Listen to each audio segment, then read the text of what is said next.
I just wanted to, first of all, say thank you to all my new subscribers. It really warms my heart to know that you guys are interested in watching my videos and seeing some of my life. That's really lovely, and yeah, so thanks again. In this video, I am doing kind of an arty one. There's been a few people who have said they've enjoyed what they've seen of my art, and so in this video I was going to go through a bit of a brief run through of what I've done with art over the course of my life. So from when I was a kid and I first started drawing to when I became an adult after a big gap in kind of not doing any years to when I started doing some art as an adult, and then to where I am now and what I'm doing now, and also what I hope for my art for the future. So it's kind of going to be a bit of a slideshow kind of video, and yeah, I just hope you guys enjoy seeing some of the images that I've got, and yeah, I hope you guys are having a really nice day wherever you are. Okay, enjoy the video. I grew up back in the 80s and there wasn't any devices around really except television, bit of computer, not much. Wasn't too enamored with that. So I was kind of solitary, anxious kid, and naturally I guess art in those early years found me, or I found it. I seemed to have a real inclination for just drawing faces and stuff at a very early age. I tried a lot of other extracurricular activities but didn't really get into them. But yeah, I always got into my drawing. I just loved it and I did it quite a lot. So this is some of the images that I collected from that time to show you guys.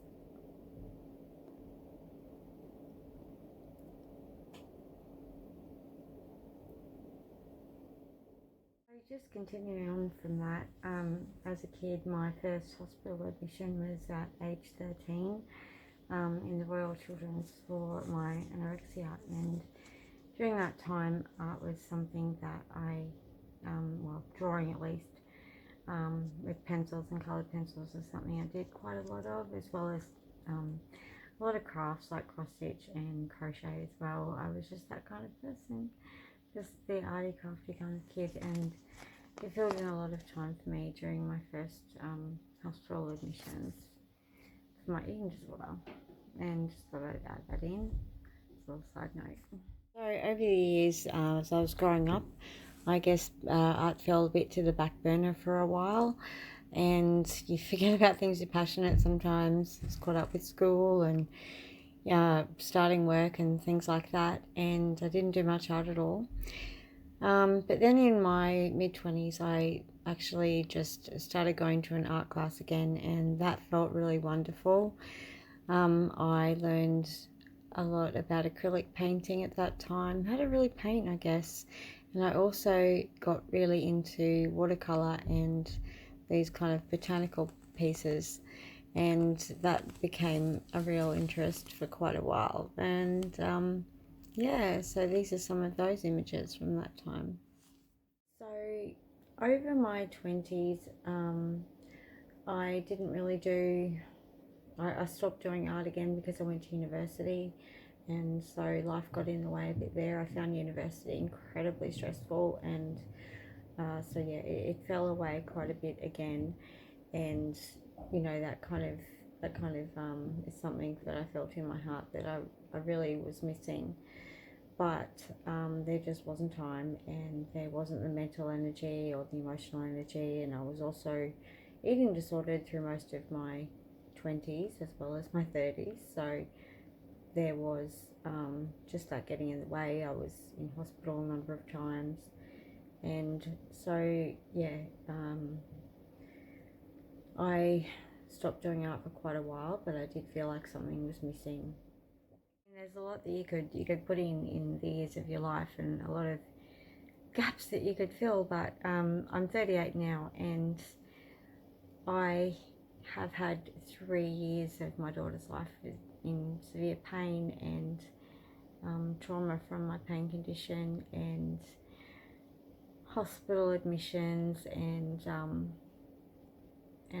you know, ineffective treatments and things that we were trying all over the last few years of my life. And when I started to come out of that, it was through healing myself through kind of a number of kind of more spiritual means. I didn't have anyone helping me do that. It was discovering what was really behind the pain condition that I had, and once I did, I was coming out of it a little bit more. And so in the last couple of years, and being more housebound with COVID and everything like that, I started searching around to find ways of learning what I kind of really always wanted to learn, which was how to do portraiture. And I found this amazing course through Marion Dutton, a classic oil portraiture course, and I would say it's probably been the best investment that I've ever made in myself. So these are some of the images from that.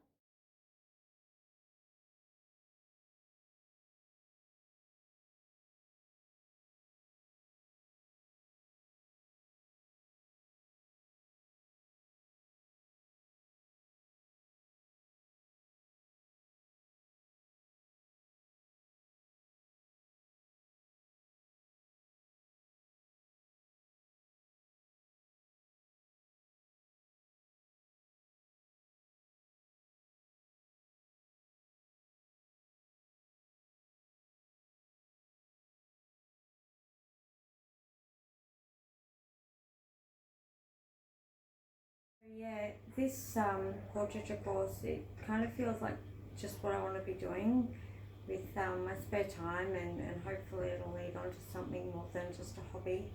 Um, I searched for ages trying to find a really good method to learn how to do portraits, and I found it. And yeah, I'm just working on my very first solo one, which is that one of the little boy at the moment, which I've shown you a bit of that in the slides there.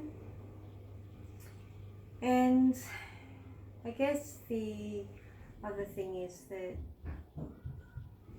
yeah, I just feel this intense need to make up for lost time and get into things that I really love again.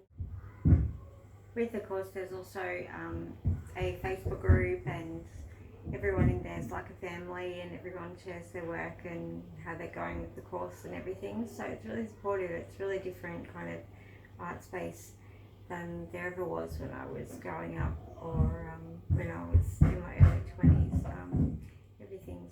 It's just a really lovely kind of family to be in, because we're all working to improve our skills and we're learning the same methods and stuff. So I'm really enjoying it. This art stuff, I will also just lastly share what it means to me personally.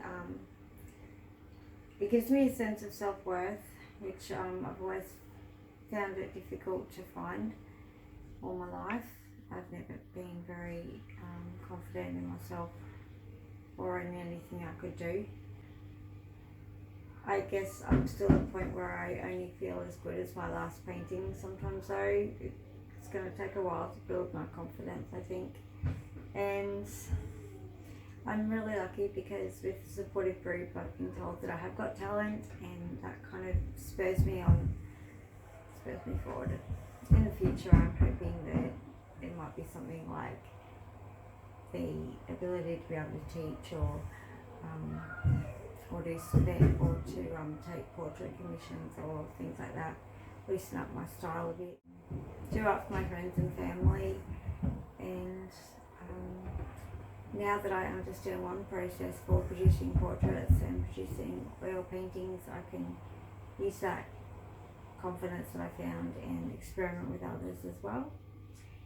And yeah, that's the end of what I wanted to say. So I will end the video here, and I just wanted to reiterate that I'm really thankful for more subscribers, and I will see you in my next video.